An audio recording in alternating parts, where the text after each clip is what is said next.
Oj, otroci, zopet nova sreda in to prva sreda v mesecu septembru, ko ste vsi pohiteli znova v vrtce in šole. Današnja zgodbica se imenuje Semaforija. In če ste pri volji, mi prisluhnite. Na cesti, ki pelje mimo šole in vrtca, že dolga leta stojita semaforja. Spominjam se še časa, ko so jo postavili.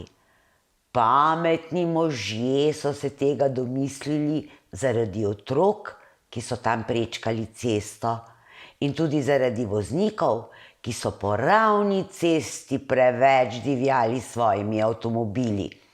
Ne, da bi se zmenili za pešce, ki so pravilno čez zebro želeli na drugo stran. Tako sta se znašla tam dva čisto nova semaforja, vsak na svojem pločniku, in budno spremljala promet. Med njima na tleh pa zebra z novimi belimi črtami, ki so se bleščale na temnem asfaltu. Posebna sta bila tudi zato, ker sta dobila vsak svoj gumb, na katerega so lahko pritisnili šolarji, ko so prečkali cesto. In tako se jima je prižgala zelena luč. Semaforja sta bila vajena svojega dela, a velikokrat sta bila žalostna in tudi jezna, če vozniki ali pešci niso upoštevali njunih luči. Tako sta stala, vsak na svoji edini dolgi nogi, in se trudila, da bi vozniki upoštevali njune luči in da bi pešci pravilno prečkali cesto. Večkrat so se jima dogajale nezgode. Saj veste, če je kje kakšen gumb, je treba večkrat pritisniti nanj. In ker sta imela za to priročen gumb, so odrasli živčno pritiskali nanj, da bi se čim prej prižgala zelena luč in ne bi zamudili v službo. Za šolarje pa je bila to zabava in tekmovanje. Še posebej radi so to počeli fantje, ki so se razdelili v dve skupini in potem vsak na svoj semafor pritiskali na gumba, ker so mislili, da bo nekomu prvemu uspelo prižgati rdečo luč za avtomobile. Zgodilo pa se je le to, da so uboga semaforja popolnoma zmedli.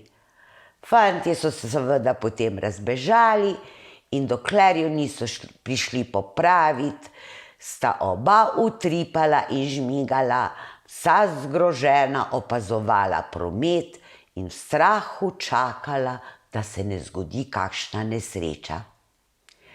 Vsako leto na prvi šolski dan sta se počutila naravnost odlično, ker so se zaradi prisotnosti policistov in redarjev vsi udeleženci v prometu lepo obnašali. Vozniki so vozili s primerno hitrostjo, otroci pa so vzorno prečkali cesto le pri zeleni luči. Po 2 ali 3 dneh pa so vsi pozabili na vsa pravila in semaforja sta zopet živela v strahu. Otroci so pred avtomobili skakali na cesto, ne da bi počakali na zeleno luč. Vozniki, prilepljeni na svoje telefone, pa so spregledali rdečo luč in potem je bilo slišati škripanje zavor in prestrašene krike otrok, ki so za las ušli nesreči. Neke noči pa se je zgodila huda nesreča. 2 avtomobila sta se zaletela točno med semaforjema. In ker je bil trk tako silovit, je odbilo vsakega v en semafor. Vanju sta avtomobila priletela tako silovito, da njuni nogi nista zdržali in sta se prelomili. Naslednje jutro so vsi vozniki in pešci strmeli v del, ki je ostal na pločniku. Promet pa je usmerjal policist. Vsi so ugibali, posebno učenci te šole, le kaj se je zgodilo ponoči in kje sta njihova semaforja. Čez dan ali dva so odstranili iz pločnika tudi ostanke obeh. Vsi so razmišljali, kje pa sta sedaj in kaj bomo mi brez semaforjev. Počutili so se manj varne pri prečkanju ceste. Semaforja sta ta čas bila v bolnišnici za semaforje. To res ni takšna bolnica kot za ljudi, a tudi tam se trudijo, da popravijo, zamenjajo ali naredijo, kar se da, da semafor lahko deluje tako, kot mora. Zamenjali so jima vse 3 razbite luči, odstranili potrgane žice in napeljali nove. Zamenjali nogi in ju lepo pobarvali, pa tudi nova gumba sta dobila.